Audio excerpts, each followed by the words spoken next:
Jackie Boy me dit Lens qui recrute Wai pour 40 millions prend-il un risque financier car c'est la plus grosse recrue du club?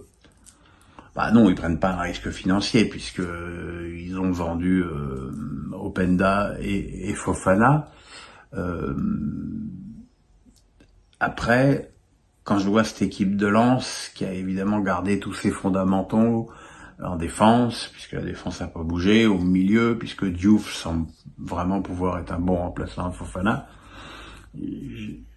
j'aurais peut-être fait plutôt 2 attaquants à 20 millions qu'un attaquant à 40, parce que si Wai a des problèmes d'adaptation ou une blessure, bah l'équipe va être quand même un peu à poil devant. En tout cas, c'est sûr que quand on voit le match contre Rennes, Wai en plus serait vraiment apporté beaucoup. Donc un risque financier, non. Un choix, avoir mis tous ses œufs dans un seul panier, peut-être. Jackie Boy encore me dit, pensez-vous que l'OM devrait recruter un gardien? Si oui, lequel? Moi, j'ai jamais été fan de Paul Lopez. À un moment donné, les Marseillais l'ont autoproclamé meilleur gardien du championnat, ce qui m'a toujours beaucoup fait rire. C'est un gardien médiocre. Non, c'est pas qu'il ait un point faible, il est médiocre dans tout. Le but qu'il encaisse à Metz contre Mikotadze, c'est pas possible. Des gardiens, bah oui, il y a De Rea qui a pas de club, il y a Loris qui a pas de club. Maintenant, je sais pas du tout si c'est dans les intentions de Longoria. Jackie Boy, 3e question, Jackie Boy, 3 questions. Combien de personnes travaillent en général dans un club de Ligue 1? Alors, si tu veux, si on parle du Havre ou du PSG, c'est évidemment pas pareil. Je pense que un club de Ligue 1 installé, pas un club de Ligue 1 qui arrive, c'est en général une 50aine d'employés, tout confondu, sans compter les extras que peuvent être hôtesse, sécurité, restauration dans les matchs. Évidemment, au PSG, qui a un budget et surtout une activité commerciale très différente, on est certainement à plus de 2000 emplois directs ou indirects.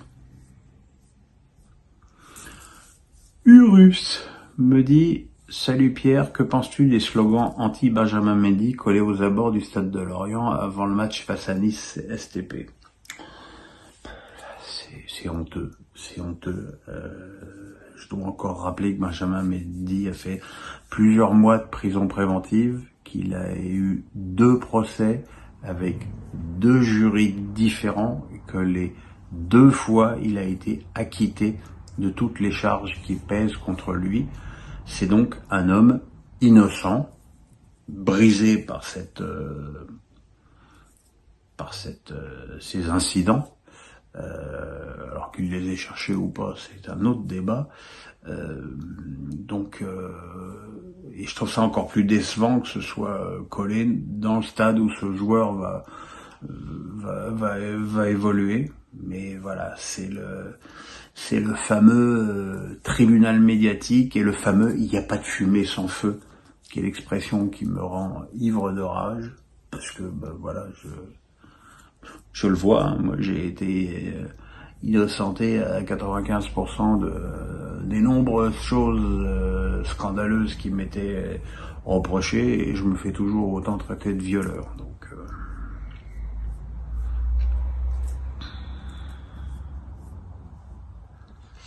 Pascal me dit, Coach Vieira souhaite des départs. Qui, à votre avis? Piste Zakarian refermée. Le Racing cherche-t-il toujours un milieu offensif?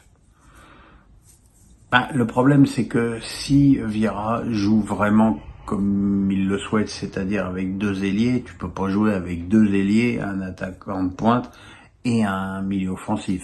C'est trop. Zakarian, le club a essayé, mais bon, quand tu tombes sur des agents mafieux, c'est beaucoup plus compliqué de traiter.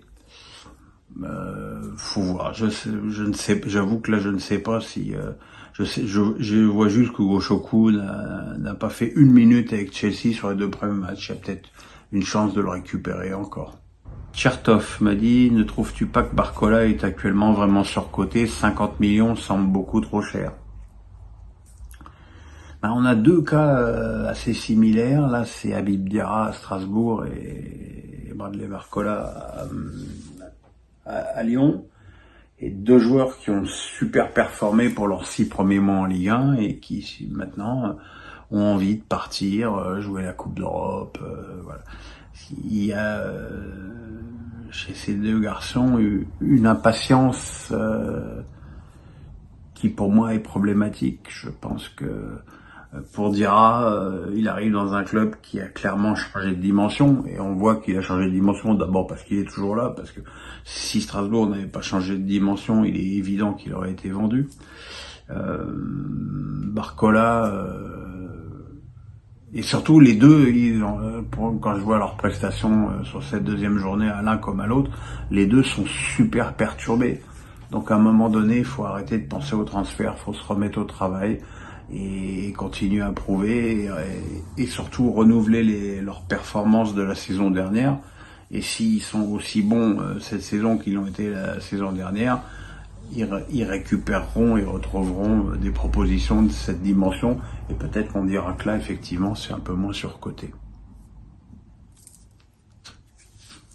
Sébastien Bailly me dit, que penses-tu de la polémique sur les propos soi-disant insultants du médecin Endoram? On vit vraiment dans un monde où on ne peut plus rien dire. Alors ça, à qui le dis-tu? Moi, je vais aller plus loin. Si Endoram vient à être sanctionné pour cette déclaration, où je le rappelle, il a dit « on joue comme des tapettes », ce serait donc dangereusement homophobe. Moi, la décision que je prendrais en tant que football club de Metz et que je demanderais au club d'élargir, c'est de refuser qu'un joueur parle à la mi-temps et à la fin du match. Voilà, parce que les mecs, ils font des efforts physiques monstrueux, surtout en pleine chaleur, pendant 45 ou 90 minutes, et après on leur demande de philosopher sur le bord de la pelouse avec un panneau de pub derrière leur tronche. Donc non, quoi, non. Ou alors on veut vraiment des dialogues aseptisés, il faut continuer à travailler, un match dure 90 minutes, soit on se réjouit qu'il y ait un petit peu de fraîcheur et on accepte quelques légers dérapages. Mais encore une fois, si Endoram vient à être sanctionné pour ça, c'est extrêmement grave.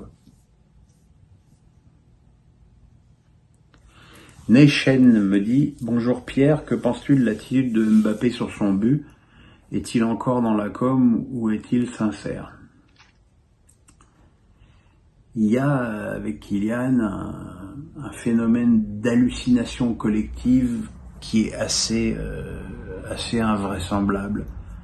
J'ai lu de partout que c'était lui qui avait exigé le départ de Neymar, et puis j'ai lu entre des lignes quelques jours après qu'effectivement c'était Luis Enrique qui ne comptait plus sur lui. Donc voilà. Je remarque donc que maintenant, même célébrer un but est sujet à polémique. Qu'il y a des mecs qui savent pas lire sur les lèvres, qui lisent sur ses lèvres.